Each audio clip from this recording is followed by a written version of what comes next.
sometimes the direct route is not the best one. Because it's very steep and it costs a lot of energy. So you may want to just turn around the hill in circles. It takes a bit longer, but eventually you get to the top and you'll be a lot less exhausted.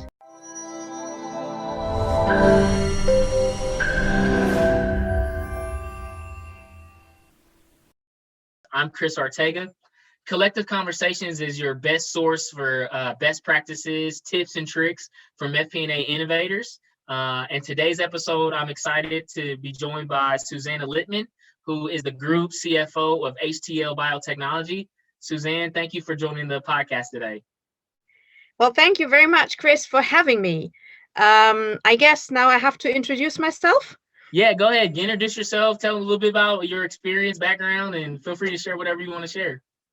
Okay, so I've been in finance generally for a number of years. Actually, I'm born and raised German and came to France by accident for studies and stayed there ever since. So I've done my whole professional life, I'd say, not as an expat, but as an go in between countries and people and different backgrounds. So I started off as an auditor for Arthur Andersen, so that's how you can guess how old I am. And then I worked for a number of years for automatic data processing in various finance functions. So with Arthur Andersen, I was very much specialized in cross-border acquisitions, mergers and acquisitions between France and Germany. I started off in mergers and acquisitions with ADP and then joined as a division controller for one division. Then I became corporate controller for France, moved over as FP&A International for the international business. And my last career step in ADP was CFO for France and Tunisia, which is actually the biggest out of the US business unit for ADP, at least was at that time. And then I completely changed gears. So I had become a CFO a bit by accident, but with a big love for FP&A still. And I wanted to more sit at the table and have more influence and have more, more empowering the business.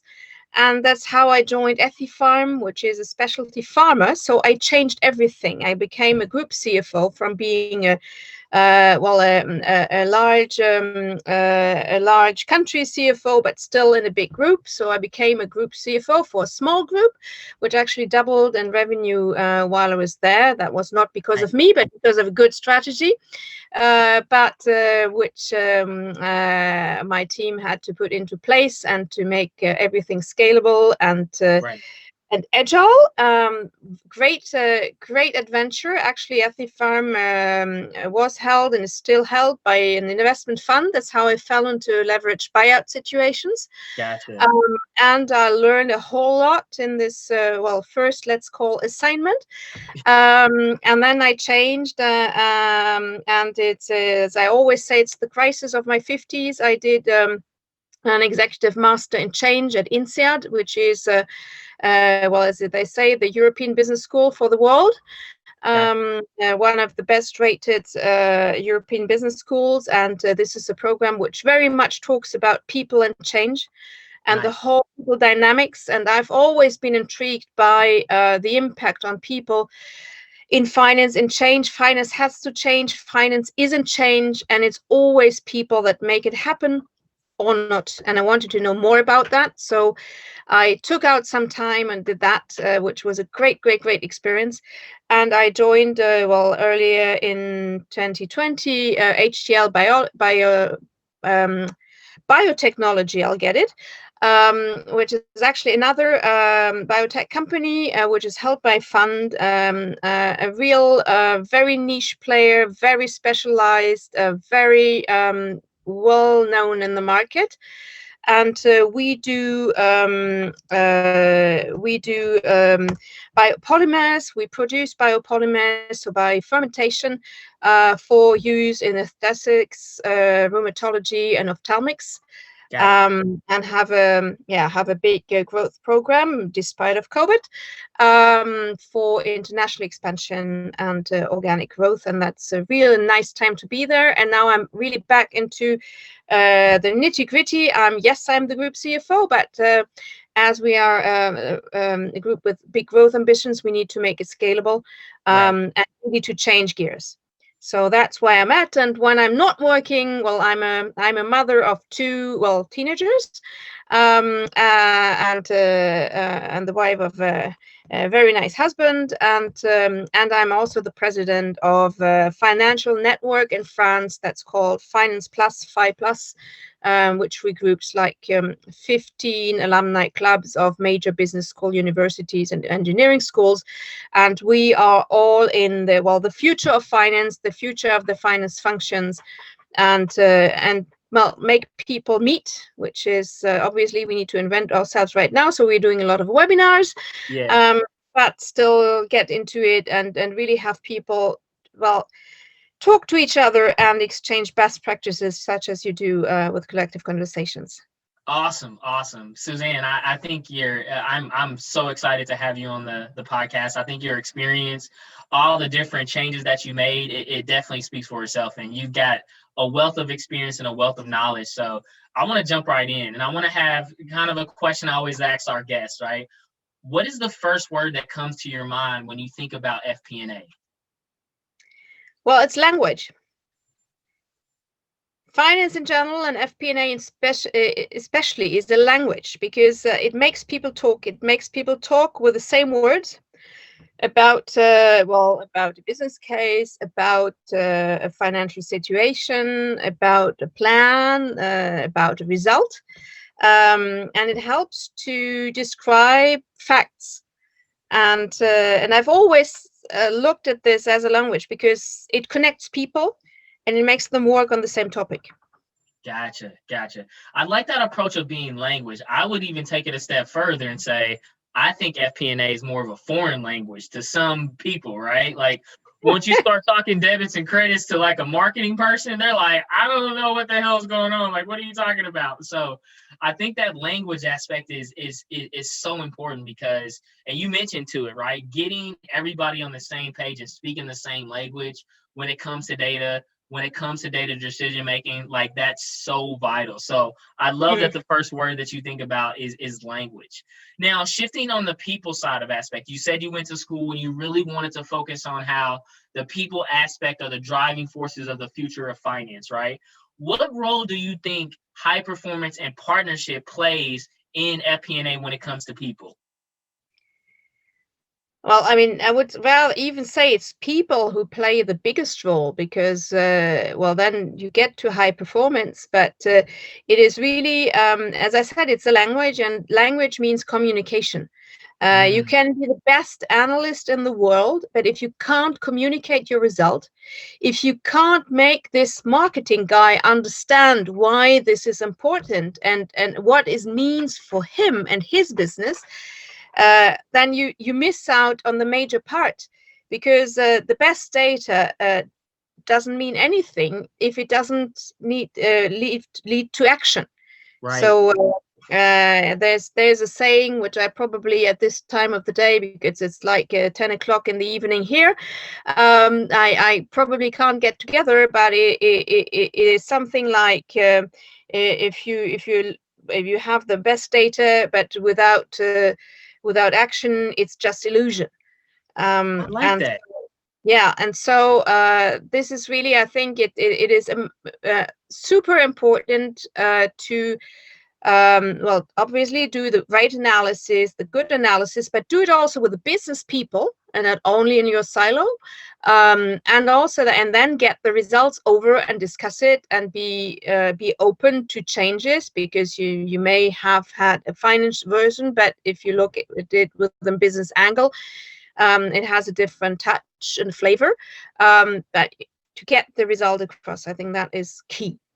Oh yeah, for sure. Like communication, right? When it comes to people and the stakeholders that we support, fundamental, right? Like I think that's one of the most undervalued skill sets of any high performance or partnership finance person or FP&A team, Mhm. right? It's the ability to communicate up, down, sideways, up, Yep. down, inside, outside, everywhere, right? That's vital for us, right?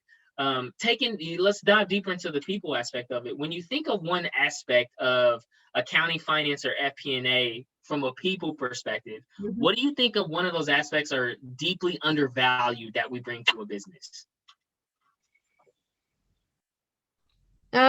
Yeah, I think the ability for a finance person to have this empathy, to Yeah. have the understanding of whatever business or senior management person he or she encounters, because that's how you get information. That's how you can put the threads together, and make sense of the big puzzle.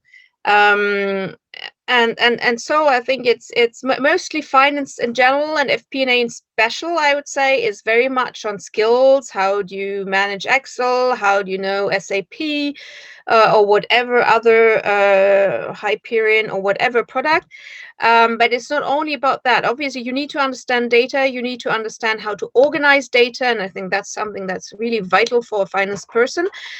But it is also about understanding what it means to the other person, and also and be able to listen, to get the little signals, the anything that can say, oh, you said you had a trouble with that product. Tell me more about this. What does this mean? Is this important for your plan? Or why do you say you are in trouble? Can I help you getting the right data to better frame it, for example? And if you just talk about what you're doing, then you don't get those small signals. I love how you said empathy, right? I think empathy right now is probably one of the most important aspects of finance in the future, right? Given the situation we're in the pandemic, right? I think an empathetic, data driven decision making mindset for future CFOs is vital, right? Because at the end of the day, we're starting to realize every business decision right now just not only has a bottom line plus or Mm-hmm. minus result to the business, but the outcome are going to be the people, right? And who better to have that empathetic view around decision making than the finance people, right? And like you Mm-hmm. said, it's mixing in those quantitative skill sets that are traditionally FP&A, right? Like the data mining, Mm-hmm. the Excel, the system technology, but it's also marrying up those super important qualitative factors around financing, right? Yep. And the Yep. first, you hit the nail right on the head, right? Is listening. I was like, when you're sitting here talking about this, Susanne, I was like, damn, man, she's reading my mind right now. Like, she is literally reading my mind, because I think like listening is, from a leadership perspective, Mm-hmm. irregardless of if you're in accounting, Yep. finance, marketing, operations, listening is one of the most undervalued assets that any Yeah. leader has, right? And Yes. it's so important to listen to people, to build that trust, to really come from a place of understanding, right? To deeply entrench and build these really, really, really good partnerships, right? And Yeah. relationships in the business. I do the same thing. Like, I listen to my stakeholders, and sometimes I feel like a therapist, right? Like, it's like, You look, can be. I don't even know why your kid is not struggling with like virtual school right now. Like, you know what I mean? Like, let's get back to like talking about this marketing strategy, and not why your kid is like not performing in his virtual classrooms, right? But I share that as an example because that's the kind of comfort level you want to get with your people, Yeah. right? Like, you want to get with the marketing, you want to get with the external people that sit outside of the accounting and finance group to really build those deep relationships. So I think you knocked it out the park. Empathy and listening definitely are two of the most Mm. undervalued aspects when it comes to people in terms of FP&A.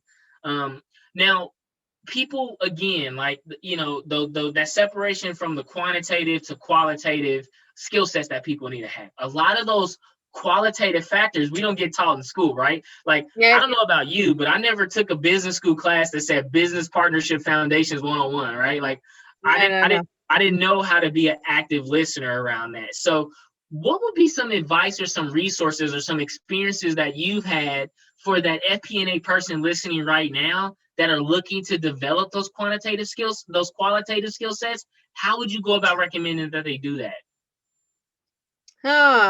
I think, well, first of all, being interested in this. Secondly, somebody I absolutely enjoyed listening to. That's why I discovered her during my master, but I think she's very well known in the US. It's Brené Brown, about vulnerability. This is something, it helps you to listen because it helps you to understand that everybody is vulnerable, and that actually if you show that you don't know, and you're open to listening to others, actually you get a lot more out of the relationship than if you just say, well, I'm the king and I know everything. Even if you don't, the fake it until you make it, is probably not always the right strategy, but to be very candid about, well, what I know, what I don't know, and where I can help you and where I need your help. This is actually something that is a bit scary in the beginning, but which helps you to put people at ease, because then they know, okay, well, if you say that you don't know, well, I can also be very open about what I don't know and maybe where you can help me. And actually, you get a lot more out of a relationship. So this was kind of an aha moment for me. The podcasts and the books of Brené Brown about vulnerability and how actually this helps to be stronger, even though it is counterintuitive. Yeah.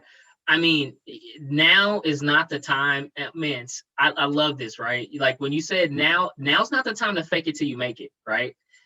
Now is not the time for CFOs to be the smartest people in the room, right?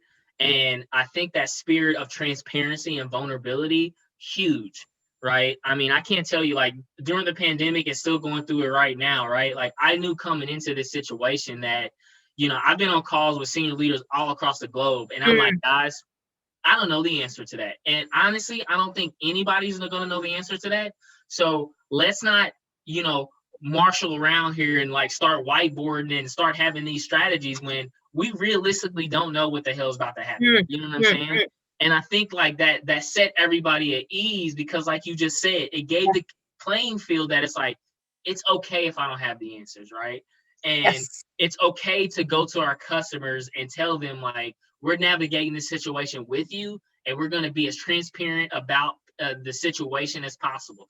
That's one thing I commend our senior leaders taking us through the pandemic, right? Because you see countless other industries, organizations to where, that transparency, they were like, we're going to navigate this. This is only going to last for 2 or 3 months. And we're going into a year into this now, right? Exactly. And you don't have no idea, when it will end. No idea, right? But those are the same people that were standing up in boardroom conversations are making decisions with that fake it till you make it mentality. And I love it. Like, now's not the time for that. So the listeners, you have to be honest with yourself, right? But you also have to understand that I think another takeaway that I've had is like the patience through this process, right? Like we're still going through it. We haven't fully in the US for, we haven't fully came out of this thing yet. It's still at this maximum right now. But I think having that spirit of patience, but also planning as well, has been a difficult balance, right? Because we're the planning people, right? We're the ones that plan out the forecast. We're used to the aspect of it. Now you got all these variables in here that you really don't know the answer to, that you gotta have to be kind of like patient for the data to come around so you could properly plan. It's like we're flipped on the other side now, right? We can't plan without being patient to get more data, but the business is requiring us to plan and go through. So, But it's probably especially this. I mean, I think I heard somebody say, well, I'm not the smartest person in the room, but I'm the fastest learner in the room. And I think that is, for me, that was another aha moment. This is, I think, something that is very important, is to be candid, to be open, to be able to learn to question yourself. And that keeps on also the creativity and also the resilience and capability to find solutions, or at least to find angles. When I joined my now company in plain pandemic, in the first lockdown in France, month of May, virtual onboarding, and then I had to do a forecast, with the business I didn't know. Wow. Obviously, so I mean, it was not me alone, but I mean, they had never done proper modeling. I said, okay, how can we do this anyway? Any budget or any forecast will be wrong, Yeah. because as I said, we just don't know. Nothing like this has ever happened, and so we don't have any past data. We can't extrapolate. We can't do everything we're used to doing. So, well, you know what? We'll do like the very, very worst case, and we'll do a probably best case with what we know, and then we'll navigate in between the two. Yeah. Yeah, I mean, I remember during the peak of the pandemic, Susanne, and it was exactly the same way. Like I remember the frequency, like we were doing the frequency of looking at all of our customers globally on a weekly basis. Mm-hmm. And we came into it knowing that, look, everything was changing on a daily basis. Like there's no way you could plan out 3, 6, 9 months from now. Like we were planning down for like the next 2 weeks. Like, how's our customer attrition looking? How's collectability? How's bankruptcy risk? When are contracts come due? How are these new business deals doing? And like we had to get down to it. But like you said, it took us as a business saying, like, business, look, CEO, we know that you want to know like how this is going to look for the next 6 months, right? But to be honest, nobody knows what that's going to look like for the next 6 months. What we have is the best information we have as of right now. And we constantly kept retooling that. So to me, FP&A shifted from this static-based forecasting where, you take your last month's actuals, you roll it into your next 12 months, to more of an agile-based approach where you identify those 1 to 6 variables and you just kind of retool them as you're going along the way. Right?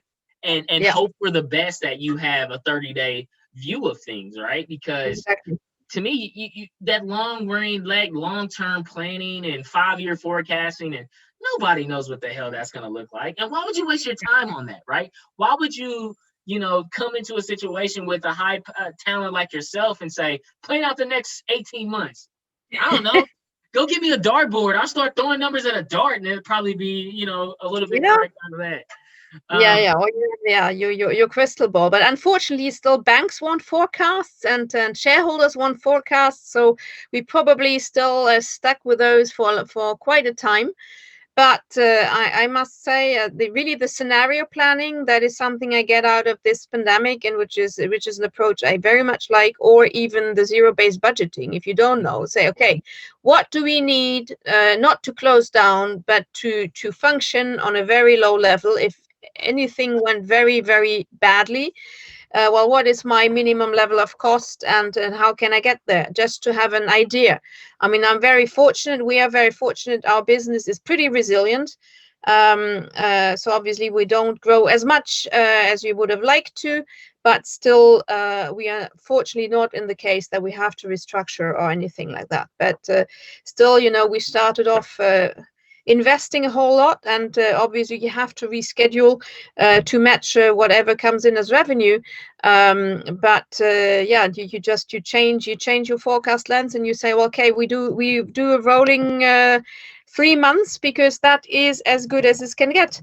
And I'm very happy actually that the big ramification forecast that we did with kind of the lowest scenario and the best, and how can we play in between, well, it seems to play out to the spot right now as we're closing the books. So keep fingers crossed.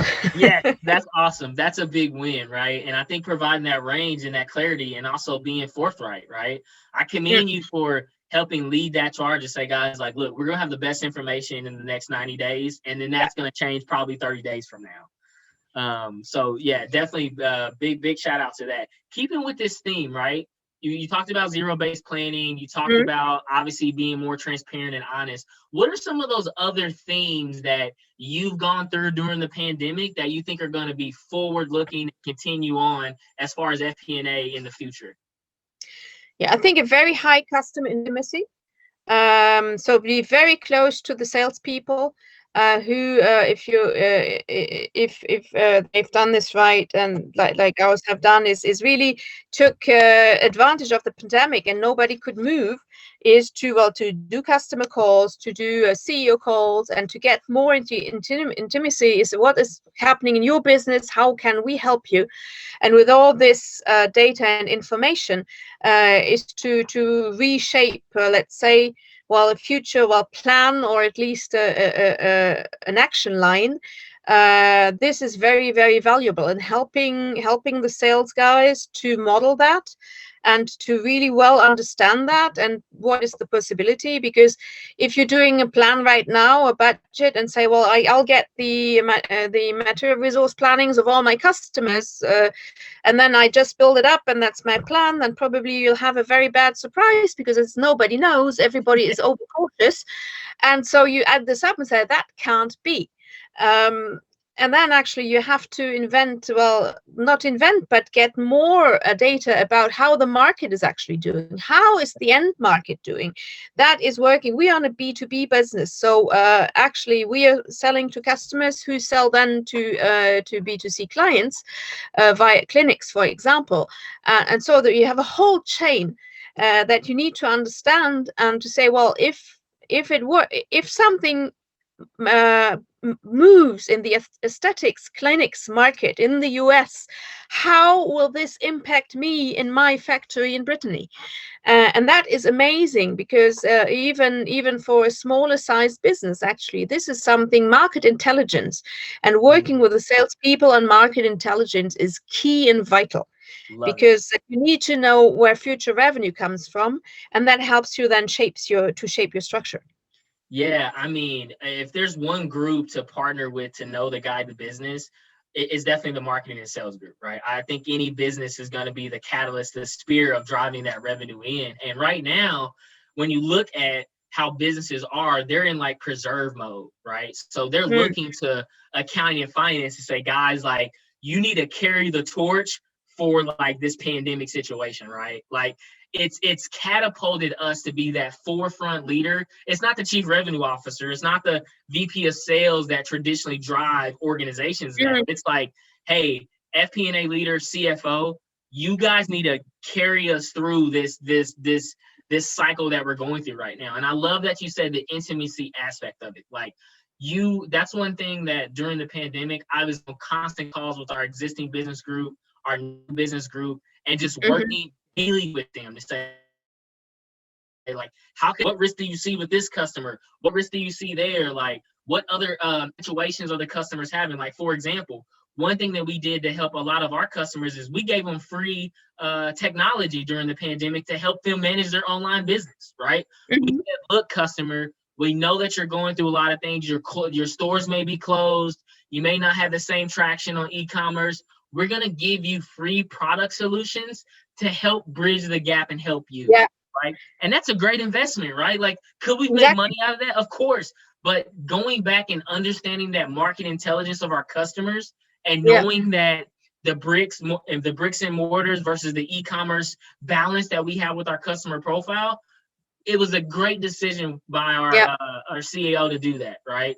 And that was such a great building the bridge for our customers. Say, like, look, we're in this with you, right? We're not just going to try to get every nickel and dime you or every penny. We're going to help you support through this process. And what we're seeing through that investment of that technology, customers are staying, they're paying more money, and they realize, like, they said, thank you for helping us bridge and get through this situation, right? And not, thank you for being a partner in it with us. And now now that our business is ramping back up, stores are opening back up, we're developing our e-commerce brand and strategy a lot better. We're reaping that benefit in terms of increased upsells and cross sales and continued new business. So I love that. Market intelligence and intimacy, guys, so important, so important. Yeah. In one last closing thought, Susanne, what is that one thing that you would recommend to that listener out there that's that high performance, CFO, or they want to aspire to be like you, or, they want to be that talented FP&A person? Like, what's that piece of wisdom that you would give the listener? It's probably something a coach told me years ago. Actually, when I was not even yet 40 years old, I was on a track to become a CFO of a larger business. And so I followed actually my business guy who became I was his division controller. He became a COO of the company, said, okay, I'm going there. It is to become president, but I want to become president and you being my CFO. Said, yes, let's go. And so I didn't even reflect, and I just followed. The only thing I hadn't thought of is that there was a CFO, and he didn't want to retire at all. And he didn't particularly like women either. So I had a double problem. And thirdly, I came back from maternity at the time. So kind of a very complicated situation. And I tried hard and to please and to get into this and to become the CFO. And well, he wouldn't let me. And then I had a great idea. I took a coach who is actually a former salesperson. And so we worked on everything that happened to me. What is me? What is the organization? How do I fit in there, or I don't? And he told me, well, you know what, Susanne? Sometimes the direct route is not the best one. Because it's very steep and it costs a lot of energy. So you may want to just turn around the hill in circles. It takes a bit longer, but eventually you get to the top and you'll be a lot less exhausted. And this is something that really stayed with me for the past 20 years. And well, I became the CFO, but what did I do? Actually, I left that position inside the company. That's when I went to international FP&A, a job I loved. And then eventually the CFO position became free. And then I applied again, and that was the good timing. And I had this additional experience of being the FP&A person, of being internationally known, and of knowing also how the whole processes worked. And that helped me a lot as CFO, actually, because I knew the above and the beyond. So yeah, sometimes the direct way is not necessarily the best one, but it depends. So be agile, and you never know. And one word I love these days is serendipity. You never know what it's good for. I love it. I love it. I love it so much. And like, I think you hit it. You're exactly right. Right. Sometimes we think as like in our mind and our brain, we think point A to point B, but sometimes it needs to be point A to one to B to all these different, and I think like agility, right? Like that's one thing during this pandemic that has resonated with me, right? Like that ability to just be present and just know like, okay, whatever's going to come, like I'm going to find my way through it. I'm going to navigate through it, but I'm also not going to be afraid or fearful of what's down the line, right? Like being able to tackle it, having that growth and open mindset. And, you know, the advice that you gave about point A to point B and, you know, that's so true, right? I mean, there's people, you know, I for one, you know, I'm going to tell you, Susanne, I aspire to be at your level. That is an aspiration that I have, right? I am speaking that into existence, right? I aspire one day to walk in that route, but I'm also understanding that I have to be patient, and whatever my path is going to be is what it's going to be. So and when you said that, like that hit me. I was like, yes, like I needed to hear that today. So, hey, Susanne, I want to thank you so much for part of your time. If people want to go look you up, where can they find more? How can they more interact with you or want to talk or learn more about you? Yeah, everything is on LinkedIn. So I'm not a Facebook person, but all my details are on LinkedIn. So Susanne, Susanne, and Liepmann, Liep, like Paul, Mann. There's only one. And so you also find links to some things I published. I try to write on LinkedIn. I need to do it more because it's great also to take the time to get thoughts on paper or out there. So thank you very much, Chris, for having me. And well, I hope it's useful and your audience takes something out of it. Awesome. Susanne, thank you so much. It's been a joy. I've made so many notes and key takeaways that I've had. So thank you for being part of the show. And hey, everybody, thank you for watching Collectiv Conversations. Make sure to hit the subscribe and like button to be notified, and see you on the next Collectiv Conversations. Peace.